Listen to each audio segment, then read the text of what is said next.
Pasados, el lunes, el presidente electo Yamandu Orsi confirmó a Carlos Negro como ministro del Interior. Esa mañana, Carlos Negro abandonó la Fiscalía de Homicidios, y al mediodía fue presentado como nuevo ministro del Interior, que asumirá el cargo el 1 de marzo del año próximo.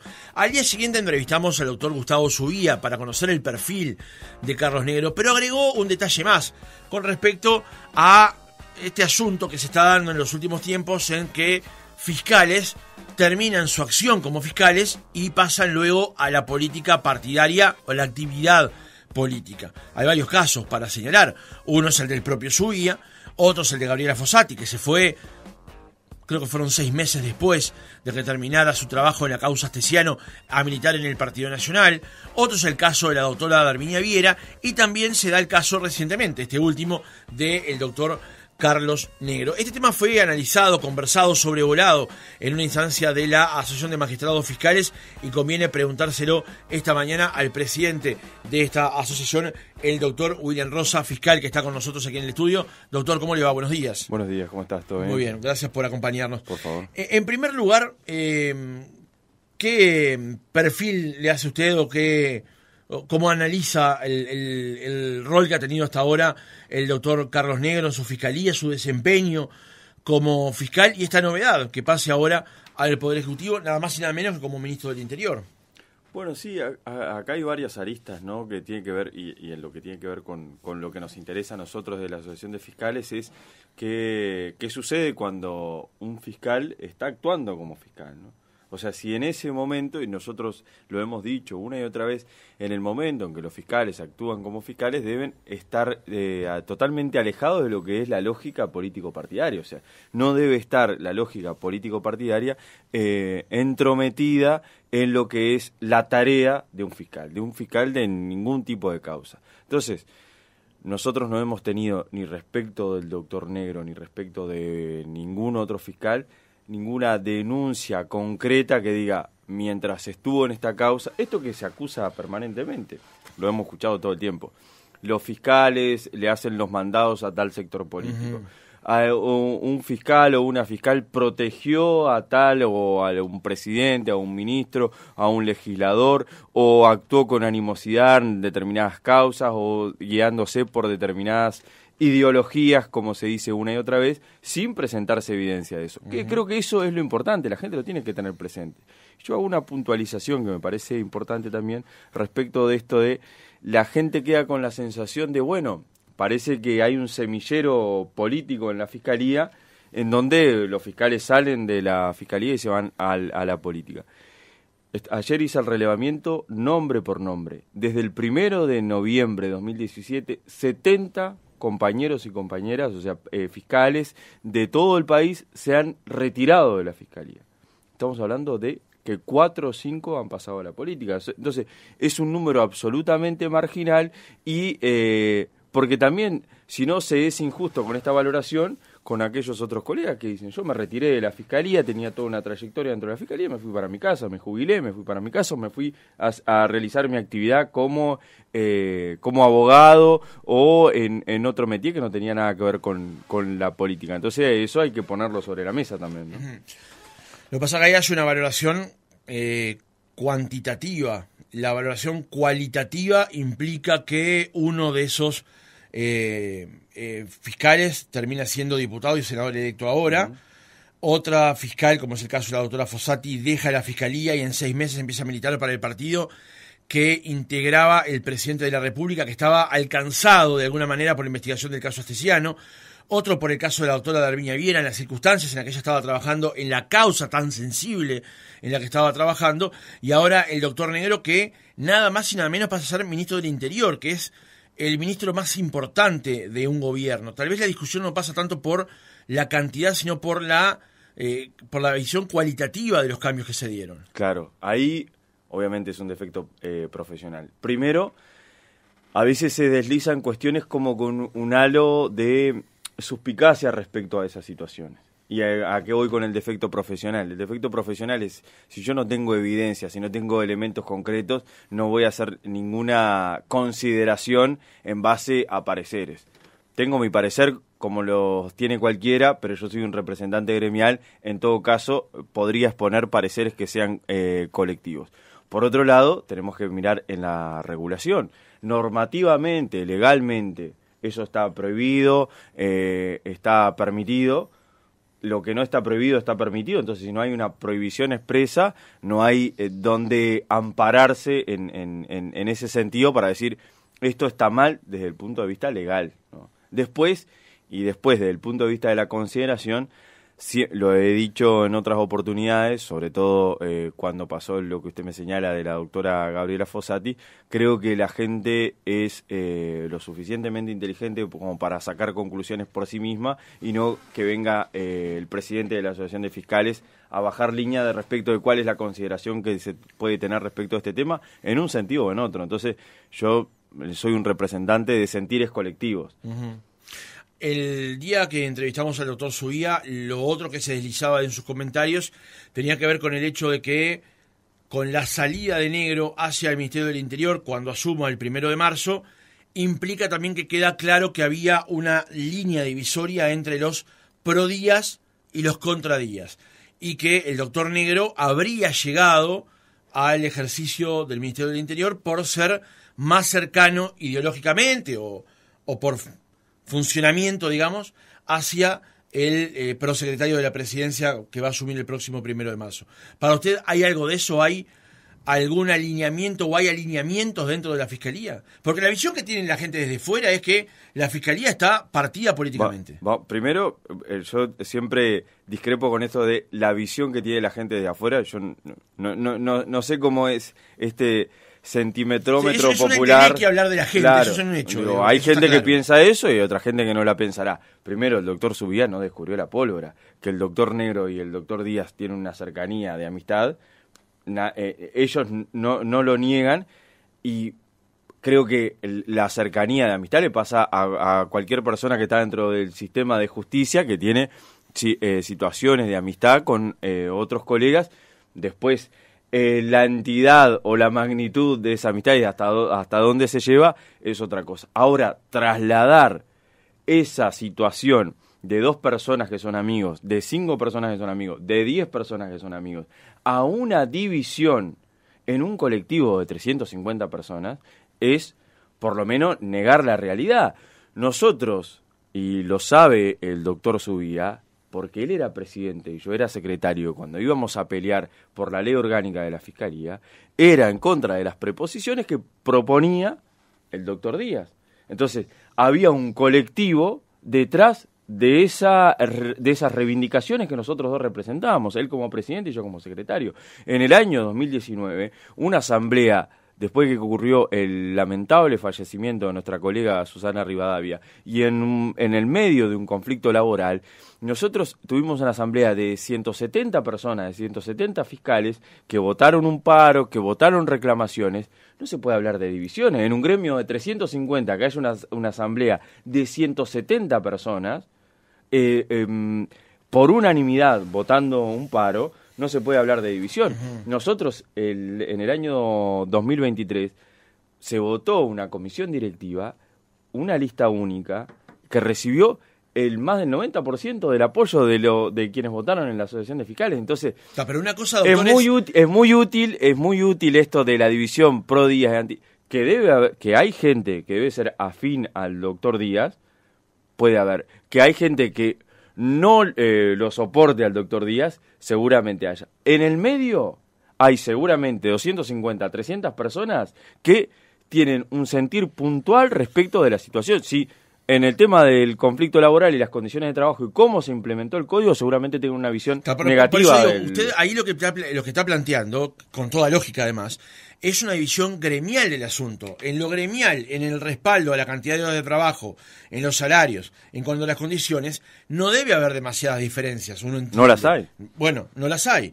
Otra cosa distinta es cómo funciona la Fiscalía, cómo opera la Fiscalía y si hay alineamientos dentro de la Fiscalía que vayan más allá de los intereses gremiales. Peor es eso. Porque en realidad, estas personas que hacen sacan esas conjeturas, jamás dicen, en este caso, a mí me consta que recibieron un lineamiento directo de una persona, o sea, una afectación a la independencia técnica. Después, si hay alguien que no, porque pasan las causas de lesa humanidad, por ejemplo. Vemos permanentemente que se dice no, porque el trabajo del fiscal Percival es así o es asá. Pero después cuando vamos, es un trabajo de investigación que después es llevado ante el Poder Judicial en diversas instancias y es refrendado nuevamente en el Poder Judicial. Entonces la valoración que se tiene de si le gusta o no a alguien el trabajo no puede llevarnos a pensar que los fiscales responden a alineamientos que van en contra de la independencia técnica. Porque si un fiscal general, como puede ser el doctor Díaz, o en el momento que era fiscal general, o luego de que es fiscal general, o sea, sin ser fiscal general, le da alineamientos a fiscales para que actúen en uno u otro sentido, es una violación de la independencia técnica que tienen los fiscales para actuar en cada caso concreto. Entonces estamos hablando de eso, y si no se tienen pruebas o no se tienen evidencias concretas, es el terreno de la suspicacia, nada más. Está bien, pero en el terreno de la suspicacia, ¿usted no le cree que la llegada de Negro al gabinete no aumenta esas suspicacias, por ejemplo? ¿No termina por favorecerlas en los hechos? Pero por supuesto, es como lo que usted decía, por supuesto en el sentido de que, como lo que usted decía, si alguien sale de la fiscalía y se va a militar un partido político, pero es como las teorías conspirativas, ¿no? O sea, los terraplanistas se van a apoyar en una serie de cuestiones que apoyen su punto de vista y van a surgir otras cuestiones más que van a decir, ¿vieron? Esto respalda mi... Pero después, los que no son terraplanistas pueden decir lo contrario. Pero usted compara a los terraplanistas con aquellas personas que creen que en fiscalía hay una partidización ideológica con gente que no logra comprender el funcionamiento del globo terráqueo. Los terraplanistas, al menos alguna que otra evidencia han presentado. Esta otra gente ni siquiera presenta evidencia. Nunca confirmada por sus pares astrónomos, por poner un caso. Claro. Pero lo que digo, el oyente del 835 dice, se sabe, la fiscalía está flechadísima. Es un parecer. Es un parecer del oyente del 3835. Pero no termina siendo alimentada por situaciones como esta que le estaba señalando recién. Para usted, como presidente del gremio, que tiene que, entre otras cosas, defender la imagen de los fiscales, como gremio. En actividad, los fiscales en actividad. Claro, pero lo que pasa es que están en actividad, el caso de Negro estaba en actividad hasta el lunes de mañana. Uh-huh. Y el lunes de tarde ya era ministro designado, digamos. Pero no estoy con esto señalando al doctor Negro, lo que estoy diciendo es, estas circunstancias no colaboran con el hecho de empañar la imagen que usted intenta defender de la independencia de los fiscales. Le estoy diciendo que claramente, y esto voy a una reflexión que hacía el politólogo Chaschetti. También se lo voy a preguntar ahora. Claro, bueno, obviamente desde el punto de vista de la sensación, eso está presente. Obviamente si yo lo analizo desde ese punto de vista, por eso es necesario, lo que tienen que hacer sobre todo las autoridades ante esto, y teniendo presente que la Fiscalía está en una situación de debilidad extrema, porque no tiene fiscal general y no tiene recursos, es ponerse de acuerdo en fortalecer esta institución. Porque estas cuestiones de suspicacia, de elaborar conjeturas, de abonar a quienes ya tienen una visión negativa de la Fiscalía, si se da en un contexto en que tenemos una Fiscalía debilitada, es terrible para la institucionalidad. Entonces, yo no puedo hacer nada contra lo que personas libres hagan respecto de cosas que no les están prohibidas. Uh-huh. No sé si me explico. Yo lo entiendo perfectamente. Yo no puedo hacer nada. Lo que puedo hacer es defender, como defiendo siempre, que la Fiscalía esté totalmente alejada de la lógica político-partidaria. ¿Cómo se puede hacer? Por ejemplo, cuando se valore designar a un fiscal general, no decir, bueno, lo vamos a designar porque es afín a tal o cual sector político, sino a lo vamos a proponer porque en realidad es el que reúne las mejores aptitudes profesionales para encuadrar en el perfil de fiscal general. Ahora, doctor, había una propuesta arriba de la mesa que vendría a colaborar con esa situación o con blindar la imagen de Fiscalía, que era una propuesta de Cabildo Abierto en una rendición de cuentas que finalmente fue vetada parcialmente por el presidente de la República, que le impedía a los fiscales dejar de trabajar en Fiscalía y poder pasar inmediatamente a trabajar, por ejemplo, dentro del Poder Ejecutivo. No era eso. Le prohibía a los fiscales a las personas que salieran de la fiscalía trabajar. Bueno. Trabajar como abogado. No, claro, entonces... Finalmente quedó eso solo para el fiscal de corte. Es sustancial esto de que se le impida a una persona, cuando egresa a una institución, desempeñar lo que sabe hacer. Pero también pero podía trabajar de carpintero, no podía trabajar de abogado ejerciendo... ¿Cómo me van a decir a mí que el Estado invirtió en mi educación? Yo soy un abogado egresado de la Universidad de la República. Sí. Que el Estado invirtió en mi educación, que fui educado con becas del Fondo de Solidaridad, con becas de alojamiento de la Intendencia de Tacuarembó. El Estado invierte en mi educación para que después yo tenga que ir a trabajar en algo que no fui educado, como por ejemplo ser carpintero. Primero... Pero después de haber ejercido su trabajo en fiscalía durante el tiempo que corresponda. Y segundo, si el Estado quería hacer eso, nunca no pensaron en darle un subsidio a esa persona que se le está prohibiendo ejercer su libertad laboral. Con buen tino... Y la fundamentación del presidente de la República para vetar esa norma es muy sustanciosa. Con buen tino, el presidente vetó esa norma. Tuvo que llegar un veto presidencial de algo tan descabellado como eso, ¿no? Pero con el subsidio no hubiese sido tan descabellado eventualmente. Si el Estado subsidiaba a esa persona en el plazo por el cual no pudiera ejercer su tarea como abogado para el cual fue... Claro, por lo menos hay una contraprestación a algo que se le prohíbe. Ahora, ¿eso hubiese colaborado con blindar esto que estábamos hablando recién de la imagen de los fiscales y que los fiscales no puedan saltar de una cosa a la otra? Eso hoy es contrafáctico. En los hechos sí, le pregunto su opinión. A lo que voy con esto, mi opinión, que repito, es una opinión colectiva, es... Si nosotros queremos analizar, porque si no, esa normativa se discutió en 5 días. Es una falta de respeto discutir una norma que limita la posibilidad de que un ciudadano trabaje en 5 días. Es una animosidad, es una absoluta animosidad contra ese colectivo. Eso fue lo que pasó. Ahora, si nosotros queremos analizar cuáles son las condiciones en las que los fiscales se desempeñan, el revisar la ley orgánica, el estatuto, ver cuáles son las condiciones, las aptitudes, cómo se desempeña el rol de un fiscal. Hoy día lo podemos hacer, pero eso no se hace al golpe del balde. Eso se hace analizando legislación comparada, se hace analizando recomendaciones de organismos internacionales que han recontraanalizado el rol de los fiscales. Entonces, para esa tarea de analizar la ley orgánica de la Fiscalía en cuanto a su eventual adecuación, nosotros vamos a colaborar. Pero ¿y ustedes no están en condiciones de presentar alguna normativa, de hecho hacer ese ejercicio?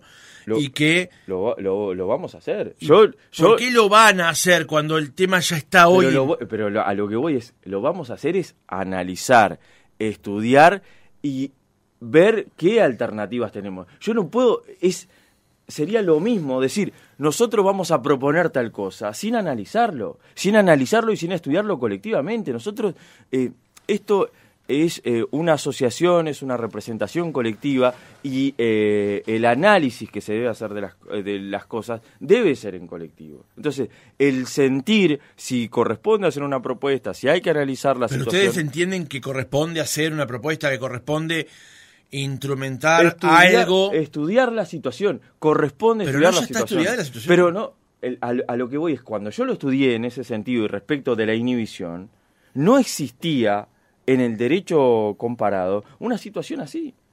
Una situación de que se le prohíba a los fiscales los fiscales que egresan, hacer lo que es su métier después de que salgan a la fiscalía, porque sí nomás, y al barrer.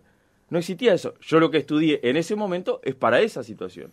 Hoy, ante una coyuntura diferente, el análisis es diferente. Y es un análisis que se tiene... Yo entiendo que siempre todo el mundo quiere tener un titular y quiere que las cosas se den a golpe de balde. Es un mal de la actualidad. Pero las cosas hay que estudiarlas, hay que analizarlas y hay que evaluarlas, y las soluciones tienen que ser las mejores soluciones para la institucionalidad de la Fiscalía y para el Estado de Derecho. Entonces, no es lo que a uno le parezca o lo que a un colectivo les parezca, sino lo que sea mejor para el sistema de justicia incluso, ¿no? Doctor, hace un tiempo la Fiscalía había planteado ante organismos internacionales quejas, consideraciones con respecto a cómo parte del sistema político se refería a la Fiscalía como institución y a los fiscales como personas, digamos. ¿En qué punto está ese planteo al día de hoy? Porque en algunas entrevistas recientes algunos legisladores han vuelto a insistir en sus cuestionamientos hacia la Fiscalía. Por ejemplo, la senadora Bianchi y el senador Botana habían presentado una demanda con respecto a cómo se había filtrado una conversación de su celular, por ejemplo. Pero en particular, con respecto a los comentarios del sistema político hacia la Fiscalía y los fiscales, ¿cómo analizan ese tema y en qué está hoy? Bueno, nosotros cuando hay situaciones similares lo que hacemos es poner nuevamente en conocimiento, por la vía de enviar una comunicación a esos organismos, en tanto le están haciendo un seguimiento de la situación que nosotros pusimos en conocimiento, por ejemplo, de la Comisión Interamericana de Derechos Humanos y la ONU. Ahora bien, eso, el aspecto formal y lo que tiene que ver con estos organismos. Pero yendo a lo coyuntural, yo cuando escucho esas situaciones o esas valoraciones, prefiero ir a lo que dicen otras autoridades que analizan, a otras autoridades actuales que analizan la situación con un carácter más global y con una mirada más amplia de la situación. Yo leí ayer el libro que fue presentado, el libro blanco para la reforma del sistema penitenciario, y ahí habían valoraciones de Diego Sanjurjo. Él decía, bueno, nosotros tenemos a una policía en la que la ciudadanía confía y tenemos un sistema de justicia sumamente confiable en donde se sigue adelante la persecución penal, donde se imparte justicia desde todas las instituciones de una forma debida y con las garantías para el Estado de Derecho. Entonces, esas son las valoraciones que creo que al final de cuentas son las que reflejan lo que realmente sucede en el sistema de justicia. Y bueno, y después está el griterío de la gente que quiere, o de personas que quieren sacar un rédito en lo puntual. ¿Por qué nosotros hicimos esa comunicación y seguimos haciendo una especie de denuncia de estas situaciones? Porque esas personas después toman decisiones respecto de la Fiscalía, ¿no? Son, por ejemplo, estas personas que mencionaba, son senadores de la República, y los senadores de la República tienen la competencia de dar la veña de los fiscales y del fiscal general, nada más y nada menos. Entonces, cuando vemos a personas, autoridades que tienen esa competencia, aprobar el presupuesto de la Fiscalía, tienen una valoraciones tan negativas respecto del trabajo de la Fiscalía y del trabajo de los fiscales, ahí aparece la preocupación, ¿no? Porque todo este ahogamiento que tiene la Fiscalía en lo presupuestal y este debilitamiento por no tener un fiscal general, entendemos que es algo que tiene que cambiar absolutamente esa mirada. Incluso a veces es un contrasentido, uno va al análisis que hacen expertos, por ejemplo en este libro, que se habla el tema de las soluciones al sistema carcelario, el tema de la prisionización, y eso después colide con normativas que son punitivistas, que son plantean nuevos delitos, plantean más penas, que los ponen a los fiscales con menos posibilidades de actuar que no sea cuando hay una imputación enviar a una persona a la cárcel. Entonces, creo que también debe primar un poco el sentido técnico y el análisis más profundo de los temas y no el griterío que muchas veces se da. Para cerrar, porque este es un tema que justamente, como lo decía en la introducción, ocurrió en las últimas horas y tiene que ver con lo que han declarado Topolansky y Mujica, o declaró Topolansky y Mujica respaldó, con respecto a que han personas que se han presentado ante la justicia a declarar por causas de lesa humanidad, que las investiga el doctor Percivale, y han mentido. Según lo que declararon tanto Topolansky como Mujica, han mentido. También decíamos recién que estas instancias se resuelven en ese primer juzgado, motorizadas por el doctor Percivale, pero que son las sanciones establecidas por un juez, revisadas por un tribunal de apelaciones y eventualmente en una casación en la Suprema Corte de Justicia. ¿Cómo recibe usted estos comentarios, teniendo en cuenta que más allá de todos estos gatillos que ocurren en una instancia judicial, de todas maneras vienen a sembrar la duda de que la prueba recogida eran testimonios que aparentemente son falsos, o por lo menos mentira. Como dijo el doctor Percivale, si alguien tiene evidencia concreta de eso, que haga la denuncia y presente las pruebas en el lugar correspondiente. Porque el sistema de justicia, nosotros como representantes del sistema de justicia, somos los más interesados en procesar información que sea fidedigna. Y tanto en una causa, en causas tan sensibles como esa, como en la rapiña que yo estoy investigando, en el hurto que yo estoy investigando, es importante que no venga una persona y diga algo que no sucedió realmente. Pero vamos a decir una cosa también. Si viene una persona y dice algo respecto de una situación o de un delito, yo no voy a pedir la formalización solo por el testimonio de esa persona, sino que lo voy a cotejar con una serie de variables o otras evidencias o pruebas que reafirmen la posición o lo que expresa esa persona. Entonces hay que tener todo bien presente y en cuanto a lo que se dice, si se tiene algo para aportar, el lugar correspondiente no es los medios de comunicación, no es los libros, el lugar correspondiente, digo, a los efectos de la utilidad que sirva al sistema de justicia, sino que es en una fiscalía, en una comisaría o en un juzgado. Si no, es simplemente parte del ruido que anda en esto que se llama los juicios paralelos, ¿no? Esta especie de ruido que se genera siempre alrededor de lo judicial, pero que a los efectos de la resolución después no nos aporta nada, ¿no? Más que, obviamente, contribuir a la suspicacia que se genera respecto al sistema. Pero ante la eventualidad de que haya testimonios falsos en esas causas, digamos, ¿hay posibilidades de revisarlas cuando ya, por ejemplo, sortearon la casación en la Suprema Corte? Bueno, está y esto a mí me parece fundamental hacer pedagogía de cómo es el proceso penal. Cuando hay un proceso penal, investiga la Fiscalía, esa investigación de la Fiscalía, si hay evidencia, se pide la formalización. Obviamente siempre una persona que está acusada va a poder defenderse y la víctima poder colaborar con la Fiscalía. Eso, la formalización es resuelta por un juez si se admite o no la formalización. Luego se puede valorar una medida cautelar. Después viene la etapa del juicio oral o de un juicio abreviado si la persona acepta que cometió el delito, pero si no lo acepta, hay un juicio oral, resuelve un juez si tiene razón la Fiscalía y la persona cometió el delito, o no la tiene y lo absuelve. Si alguna de las partes discrepa con lo que resolvió ese juez de primera instancia, lo apela. Si lo que resolvió ese tribunal de apelación tiene determinadas aristas que deben ser, son objeto de duda aún por alguna de las partes, ya sea Fiscalía o Defensa, se pide la casación ante la Suprema Corte de Justicia. Y si después de que está firme esa sentencia aparecen elementos nuevos de que la sentencia se dictó de forma errónea, por ejemplo, porque un testigo resulta que declaró falsamente, o varios testigos declararon falsamente, o una prueba fue tomada con ilicitud, o era parte de un delito esa prueba que se recabó, cabe el proceso de revisión, que es un proceso extraordinario, también ante la Suprema Corte de Justicia, en la que se aportan esos elementos.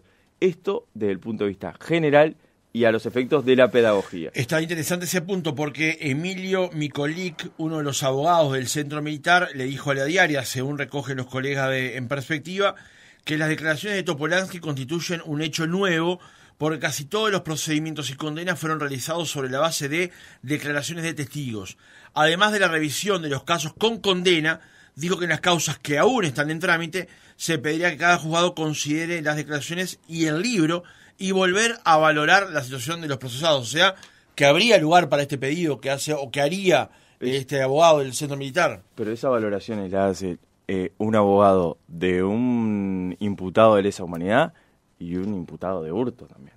O sea, pero raramente un imputado de hurto se vea beneficiado de la declaración del expresidente y de la ex vicepresidenta de la República, nada más y nada menos que en un libro, ¿no? En un tema tan sensible como lesa humanidad. A lo que voy es que yo le puedo hablar de términos generales y para que la gente sepa cómo funciona el sistema de justicia. Después las valoraciones respecto de casos concretos las hará la gente con la información que se le aporta, pero no me corresponde a mí hacer ninguna valoración respecto de eso. Sí que los procesos de revisión suceden habitualmente. Muchas veces hasta es por un error muy simple. A veces hay procesos de revisión porque una persona fue condenada porque alguien, en un proceso abreviado, porque alguien dio su nombre y no era esa persona. Usted puede ser condenado porque yo vengo, me detienen y digo su nombre, ¿no? Entonces nadie lo descubre hasta el momento que está la sentencia y resulta que usted es el condenado y no la persona que realmente cometió el delito. Entonces, luego de ese proceso de revisión, porque obviamente fue condenado en base a una falsedad. O sea que esto es común, para que la gente lo sepa que eso existe. Después, eso trasladado a los casos concretos, será parte de las estrategias de cada una de las partes. Ya estamos pasados de hora, pero vuelvo al origen en todo caso. Más allá de que tanto Mujica como Topolansky sostengan que hubo declaraciones falsas en los juzgados por los cuales fueron procesados ciertas personas por delitos de lesa humanidad, ese único testimonio, aun cuando fuera falso, no fue la única prueba que tomó el fiscal para operar de la forma en la que operó. Hay otra prueba que da sustento a las decisiones que toma, digamos. Sí, bueno, nosotros trabajamos así, o sea, en líneas generales. Pero quiero decir, no es la única prueba, un testimonio que pueda ser eventualmente falso, pero no es la única prueba, hay otras que le dan contexto a la decisión que toma. Ningún juez de la República va a condenar a una persona solo por un testimonio. Eso es lo que la gente tiene que saber. No hay una persona que por un testimonio... Es más, me ha pasado de perder juicios porque solo tengo un testimonio. Y que los jueces dicen en su sentencia, obviamente son juicios de hurto, ¿no? Dicen en su sentencia, muy bien, usted trajo un testimonio, pero no tiene otra evidencia, porque si yo tenía 3 testimonios, fue solo un testigo y los otros 2 testigos no fueron al juicio. Entonces el juez dijo, vino un testigo acá, dijo lo que usted decía en la acusación que pasó, pero no puede ser respaldado por Le hacía esta pregunta porque el senador Manini escribió en su cuenta de X: es increíble la hipocresía con la que reaccionaron ante las declaraciones de Topolansky. ¿Alguien duda que en el tema pasado reciente la justicia dejó de ser tal para transformarse en venganza? Jueces y fiscales, prevaricadores y testigos falsos solo son parte del circo bochornoso. Desastre. Aparte son valoraciones que nosotros expusimos ante la Comisión Interamericana de Derechos Humanos, ante la ONU, y son, creo, de las cosas más preocupantes. Preocupantes en el sentido de cuando nosotros tuvimos un asesor que es argentino, un abogado que era argentino, y me decía, estas declaraciones son muy complicadas porque van Uruguay como Estado tiene la obligación de investigar estas situaciones ocurridas en el pasado reciente, y los fiscales tienen una obligación de actuar, y cuando encuentran elementos, una obligación de actuar en consecuencia si tienen los elementos. Entonces, cuando aparecen actores haciendo valoraciones genéricas respecto a esta situación y esquivando el fondo de esto de cómo se construye un procesamiento, cómo un equipo fiscal que trabaja pide un procesamiento en el código anterior o pide una formalización en el código actual, y cómo resuelve un juez, un tribunal de apelaciones. Entender que a veces, y lo he visto, no solo en estas causas, sino en otras causas, que hay personas que dicen, por más que 10 jueces hayan condenado, cuando digo 10 jueces, el juez de primera instancia, los 3 jueces de segunda instancia y los 5 ministros de la Suprema Corte de Justicia hayan entendido que esta persona hizo lo que hizo, siempre va a haber gente que defienda la posición de los imputados. Lo que hay que entender o lo que hay que explicar es cómo funciona el sistema de justicia, para que la gente vea que no es que lo que se le ocurra a un fiscal imputar después termina siendo por lo que se condena. Doctor William Rosa, presidente de la Asociación de Magistrados Fiscales, gracias por haber estado otra mañana con nosotros. Gracias a vos por la invitación.